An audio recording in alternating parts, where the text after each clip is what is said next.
અમરેલી જિલ્લાના જાફરાબાદ તાલુકામાં દીપડાના વધતા આતંક વચ્ચે વન વિભાગને મોટી સફળતા મળી છે.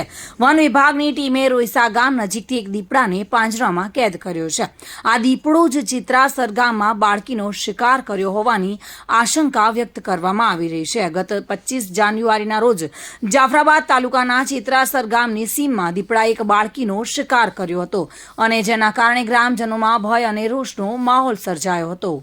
આ ઘટના બાદ શેત્રુંજી ડિવિઝનના જાફરાબાદ આરએફઓ અને તેમની ટીમે સઘન શોધખોળ શરૂ કરી હતી.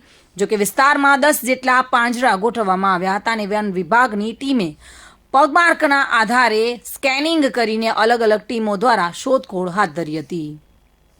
પકડાયેલા દીપડાને બાબરકોટ એનિમલ કેર સેન્ટરમાં ખસેડવામાં આવ્યો છે, જ્યાં તેનું હેલ્થ ચેકઅપ કરવામાં આવશે.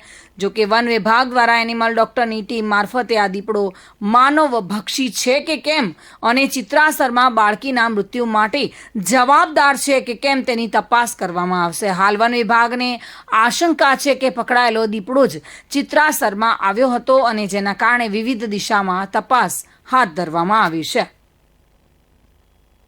બાબુભાઈ વાઢેર સાથે bureau report, today Gujarati news.